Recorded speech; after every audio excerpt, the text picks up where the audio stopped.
This is Leading Detection, a Sedulo podcast where fraud fighters talk tech.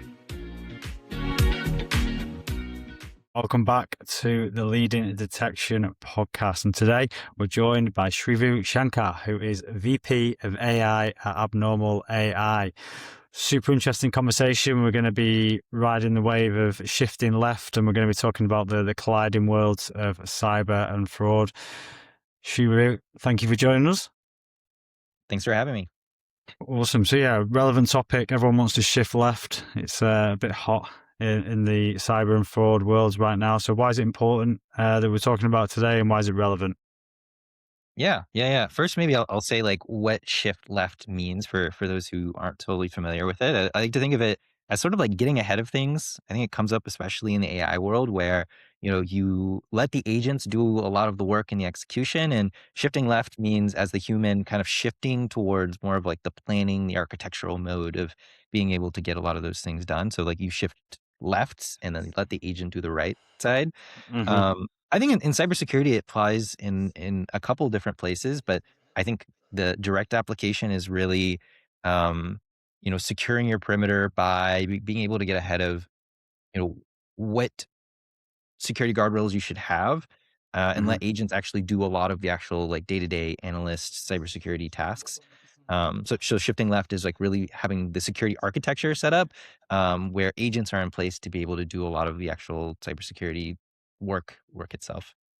Yeah, and fraud is a strong use case. Most cybersecurities, if companies, if not all, are now looking at fraud as a solid use case. Why do you think that is? Yeah. I mean, I think fraud is primarily like where a lot of like the risk is. Naturally people don't want fraud to occur. And so yeah, I mean, I think you want to shift left there because, the scale, especially with increasingly AI generated attacks and Mm. increasingly AI generated like complexity, like bad actors who previously did not have complex attacks, now have the ability to generate more complex attacks. And so there it's more and more important to shift left just because you can't keep up with the amount of fraud or the complexity of that fraud. So that's why it becomes more important. So it's that AI is a tool available for both sides, right? For the fraudsters, for the defenders. Arms race is kind of the headline that's often used. So it's obvious what the fraudsters can achieve, but can the defenders, can they actually get ahead at the same kind of rate? Yeah. I mean, security has definitely always been adversarial, and I think now we have such a new technology that kind of makes it even more, or increases the risk of it being unbalanced, where Hmm. bad actors have all these different kinds of models, with different varying levels of built-in security controls. And yeah, I mean, there's so much more potential for what they could be doing. I think, unfortunately, on the good guy side, often there is like more of an aversion or a skepticism of AI Mm. generally in the security industry. And so, um, I would say like so far, we're holding ground. I would say like proportional to the amount of AI advancement that's happened, we haven't had that same proportional amount of like AI based fraud occur, at least to what we Mm. can annotate to AI based fraud. But yeah, I mean, like, it's definitely, mythos level models, and, some amount of it is hype and some amount of it is general capability increasing. Hmm. Um, I don't think it's like a completely, solved or closed book, I guess, in terms of whether defenders will be able to continue to defend against these. Hmm. I think one of the biggest things is like, how can defenders shift left? How do they like build the right security defenses that are AI native to be able to counter a lot of that? So it's not like solved. Continues to be cat and mouse. My Mm. hope obviously is that the defenders can keep up. Yeah, because with cyber, they're a lot more educated and a lot more experience of working with machine versus machine or human versus machine in the cyber attacks. But when it comes to fraud, it was traditionally one human defrauding another human, whereas that's rapidly changing, right? And it's becoming machine versus machine. So what lessons can cyber teach or educate fraud on as this moves? Yeah. I mean, I think one of the major shifts that we're seeing is behavioral detection. So I Hmm. think that's one of the bigger ones where, you know, how we used to do a lot of fraud detection or even cyber stuff is very intel aggregate based. You're like known bad and you're kind of using that signature or identity as sort of how you actually detect if it is bad or good. It's like, I Yeah. have seen bad things before. I think the same thing moves here where, as AI increases like the diversity of attacks and the complexity, being able to have some level of baseline on behavior and being able to use that to say, like, this is a completely unique thing that is occurring in my environment, but Yeah. because the behavior is unknown or, weird in some way or has some interesting property relative to the baseline of the organization, then you're able to detect it. So I think that generally applies to cybersecurity and fraud is, being able to shift into more complex detection modes, especially ones that are like also powered by AI, being able to do Mm. those behavioral analyses that you could not have done with other approaches or, Yeah. you need to at that scale. And I don't know if frustration is the right word, but do you feel that in the cyber industry is a bit of frustration with fraud because you could have the best protection from a cyber perspective, but the human is the weak point and always will be? Do you see that? Do you feel that at all? Yeah, I mean, I think that's also a huge issue in both worlds where, yeah, like I guess you can have the best security perimeter on like a technical side, but then, Hmm. just giving all of your employees email inboxes is actually probably one of your biggest risk areas because, phishing, social engineering, all these different email bound attacks. Um, and yeah, I think that only gets worse, I think, as bad actors can do personalized phishing, spear phishing at Mm. scale and those kinds of things. Um, yeah, I think that only like kind of reinforces that behavioral side of like knowing what is usual and what is unusual and what's most likely to get clicked on by an end user in the organization. Yeah, and is that because humans are naturally irrational, right? So behavior changes on the click of a finger, depending on what's going on. So how does this behavioral baseline work? Go into a bit more detail about that for Yeah. us. And I'll say like, credit to humans, we are generally pretty smart, but some of these attacks are like incredibly complex, like Mm, they will know who you've worked with in the past, what you worked with them on, and then, exactly the kind of thing that you're working on right now in your company and use those pieces of information to fish you. mm, Um, but yeah, I mean, the reason behavior is really useful is, you know, while a human cannot do the math or the probabilities to say like what is the likelihood of this being bad, it seems generally potentially safe even if it's slightly unusual. mm, Machine learning models can be like calibrated and like really hardened to, actually make some of those determinations in like a very statistically meaningful way to make some of those decisions of like, is this actually probably an attack or is it not? There's also a lot more data that it can take in. So, while a specific domain, may not have like tripped up a specific person, being able to see that domain associated with maybe other phishing attempts across companies, like, maybe it's a hyper personalized email from your friend Bob, but like somehow Bob mm, has also contacted a lot of other organizations recently. Maybe we don't even know the fact whether it's bad or not, but the fact that Bob is sending a personalized email to several people, it's no longer actually personalized. And maybe you're not usually receiving information like that. Um, becomes kind of you kind of build this case of behavior being unusual. mm. How important here is it that for what the technology we've got at the moment that there's kind of still human insight because risk, intelligence, they can all give us an understanding, but say a 2 a.m. email, it can happen, right? So it's all about the context. Does that need to be thrown in as well?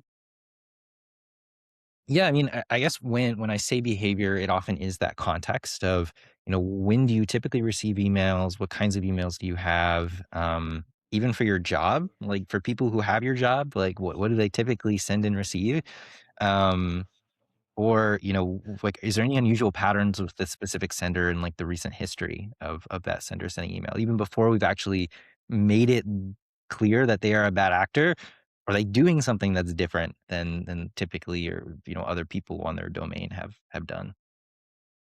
Are the insights and the signals strong enough that they could they're close to making an actual action, and as opposed to just giving a signal or recommending a risk score, for example? Are we close to that? Should we get close to that?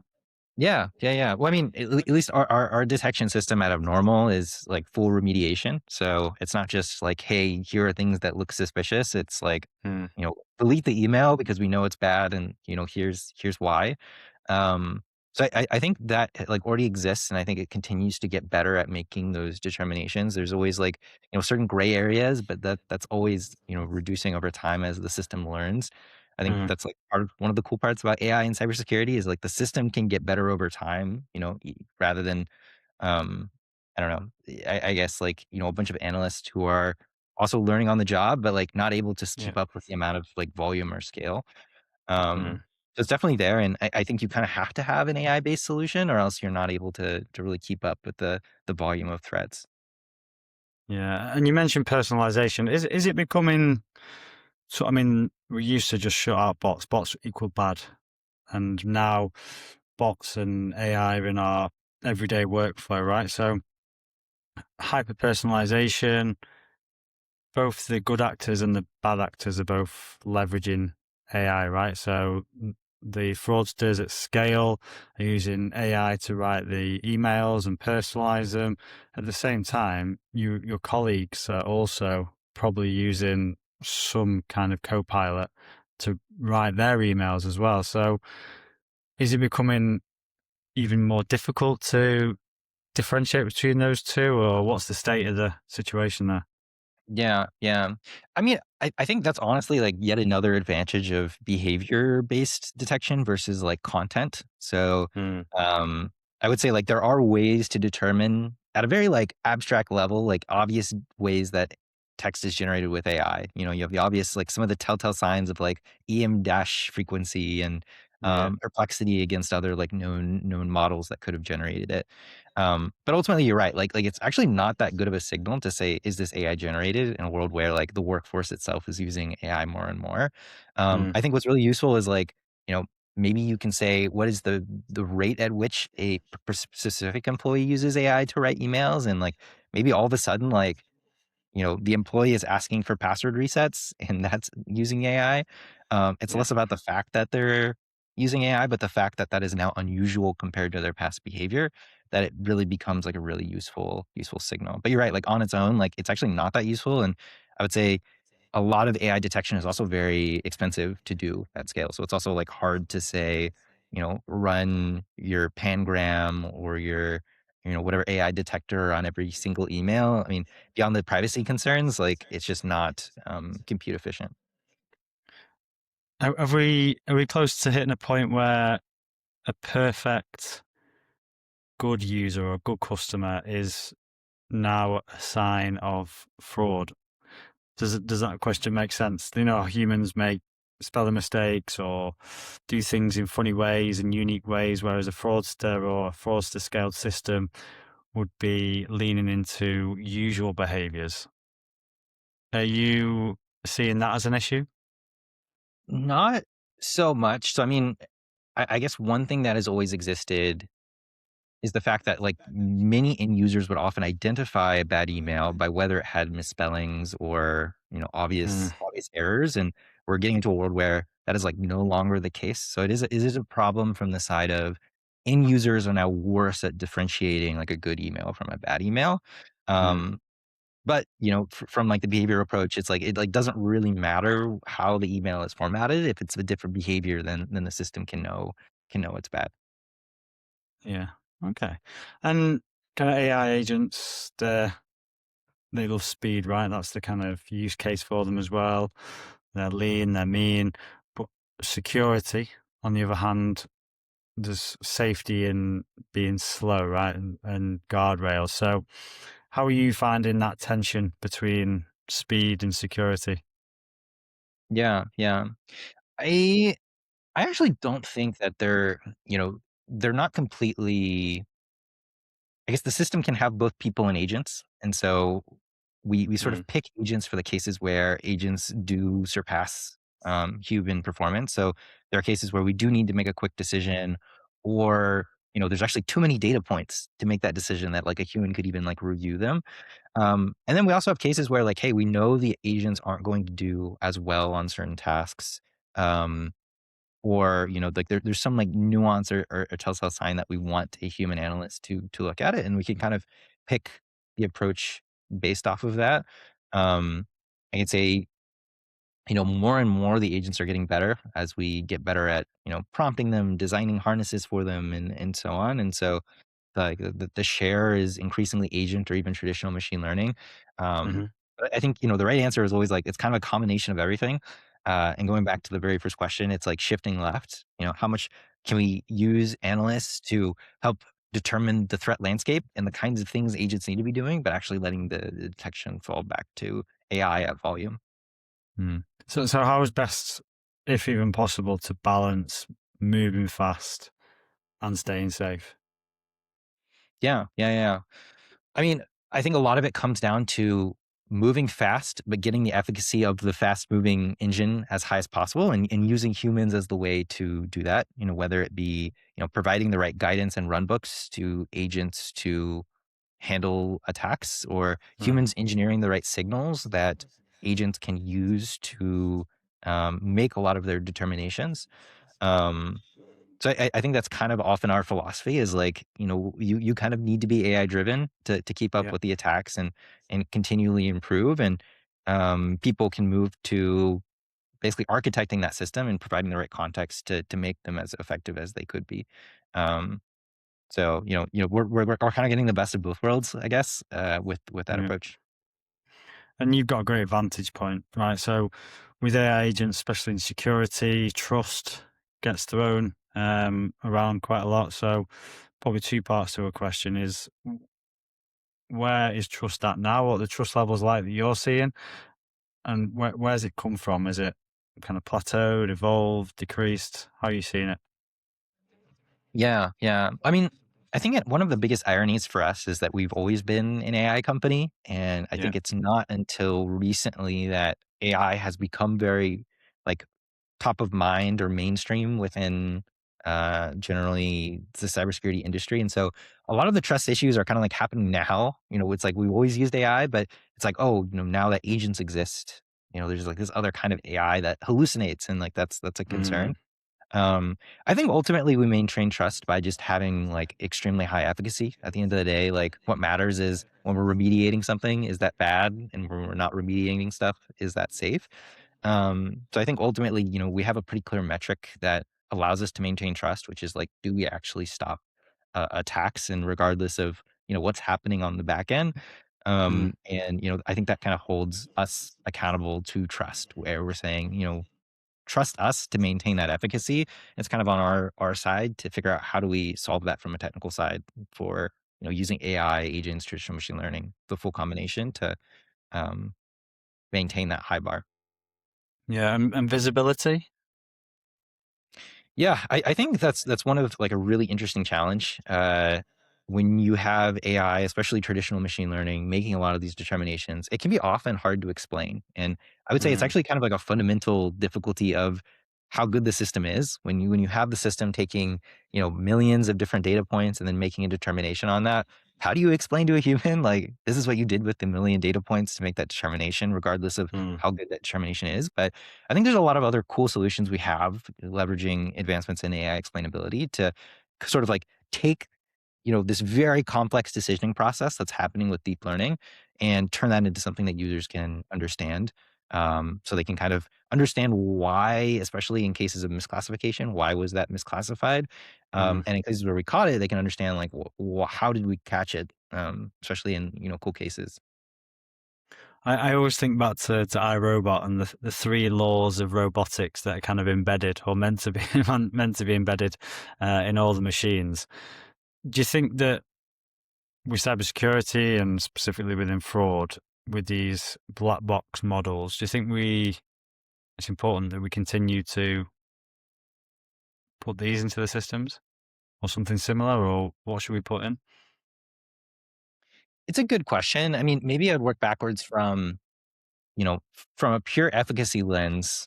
If all we know is the false positive rate, the false negative rate, what else should we need? And I think the truth is we Mm, do need more than that. Like you can't just purely have efficacy as the pure mechanism. And I don't know. I mean, it's hard to say like what would be the equivalent like Asimov's laws, but for cybersecurity systems. But definitely being able to both explain how we came to an answer is pretty important for a security team. If anything, just to like learn based off of the decisions and then build additional trust in the efficacy. mhm, Um, I think also the ability for them to understand and adapt and tune the system. I think in order to play that shift left role of being a security architect, you kind of need to understand the system. Same for like, coding agents and every other application of AI. And so, um, yeah, like there is probably another law here, which is, in order to shift left, you need to understand the system. And to understand the system, you need explainability on top of a black box. mm. Yeah, and as these amendments evolve, I guess you could say, are you seeing some kind of security tools becoming obsolete and we don't even know it yet, or how do you see that?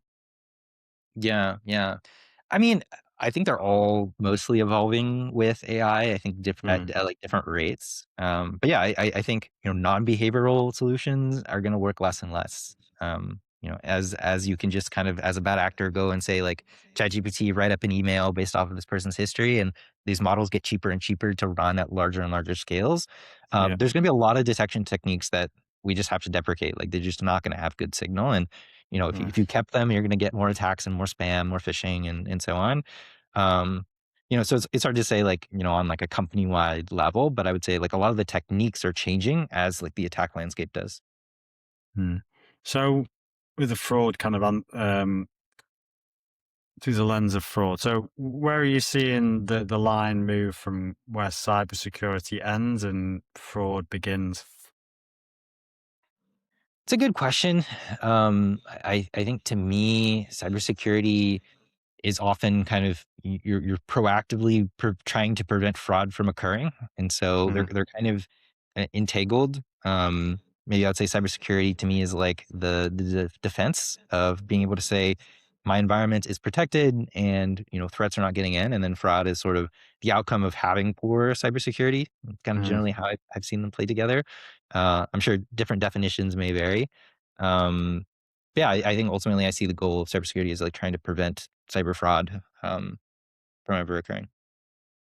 From a cyber perspective, are you trying to pull fraud closer? Because traditionally, fraud's been in kind of the business, operations, compliance, whereas cyber's a separate team to that. But they're kind of stuck in the middle a bit, I feel. Are you trying to pull fraud a little bit closer to the cyber teams, or are you seeing that in the industry? It's a good question, and I don't think I'm as close to that. So it's hard to say whether there's like an overall shift of pulling them closer together. I do like to think that like with the framing of cybersecurity is very preventative. Hopefully, you can sort of not have to deal with as much fraud with the right amount of cybersecurity controls and practices to really proactively prevent it. Mm. Um, yeah. Is fraud moving up the priority list of a cybersecurity company? It's a good question. I mean, I see cybersecurity as mainly being preventative, and so as long as you're able to continue to prevent, like I guess fraud is like always very important. I Mm. don't know if it's necessarily become more important. It's become more important to defend against it. Okay, and the conversations that you have, do you get requests more from the fraud side, or is it still cybersecurity's its own function and fraud just a communication angle for these teams? Yeah. I mean, I would say for our particular products and company, like it's mostly focused on how do we prevent it? And so, Mm. when we talk about fraud, often it's in the context of like the importance of certain preventions. So, like vendor fraud as an Yeah. example, like um, there are certain kinds of attacks that have much more um I guess like worst case fraud outcomes. And so when we Mhm. think about that as a company, we're trying to improve our cybersecurity in the areas that could lead to the most like worst fraud outcomes. It's kind of a way for us to value the different kinds of attacks or defenses based off of like the likelihood of a certain kind of fraud and the scale of that fraud based on that attack. Okay. And what's coming up in the near future? What are you looking forward to happening in the space? What are you excited about?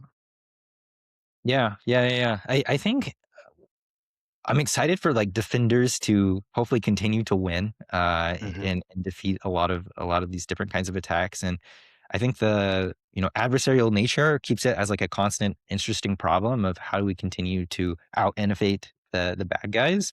Hmm. Um, I mean, I guess probably cliche answer, but I think there's going to be a lot more AI throughout the cybersecurity stack. I think especially within like the identity space where you now have both like human actors that you're preventing from like phishing and social engineering, but you now have agent actors who you're sort of in this parallel preventing Yeah. from prompt injection and exfiltrating your data.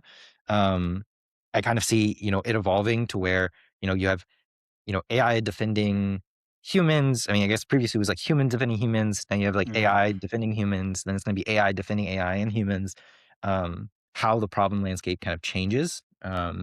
And everything gets 10 times worse because you have agents now on both sides who are running at much faster than human speeds. Mm. If you could go back and leave yourself a note about what it'd be like working in the cybersecurity space and how it is now, what would you tell your previous self? Interesting. Um, yeah. I think one of the biggest things I didn't realize coming in was just how much of our detection is based off of, I guess, like behavior and signals versus content. So, I mean, if I had to tell Mm, myself one thing, I would say like, really, really lean into that. I think it's become even more important. I think when you sort of stereotypically, like you probably go to anyone on the street or maybe anyone who has like somewhat domain expertise and you say like, build a yeah. cybersecurity detection engine, they're probably going to be like, okay, how do I look at this email and like know it is bad? Like, okay, here's the words, here's the phrases, here's the link. Mm, um, I think it's like less obvious how important everything else other than the content of the email is to actually know if that yeah. email is good or bad. Um, so I mean that's something Abnormal has been doing since the beginning. I think it's not something I would have found very obvious. Okay. And yeah, So kind of look past the content and try and find the context. exactly. Yeah, Amazing. Well, it's been great to have a little bite-sized episode and kind of learn a little bit about the cybersecurity perspective of fraud and how the teams are getting a little bit closer. What if people want to hear more about what you're working on or this space in particular? Where can they find you, or any events or anything you've got coming up? yeah. No, well, I guess Black Hat is a big event that's coming up for our company generally, where we're kind of talking Hmm. a little bit more, especially on like the agents defending agent side. But abnormal.ai is our website. If you're interested in my personal musings on AI, cybersecurity, and software engineering, I have a Substack, blog.sshh.io.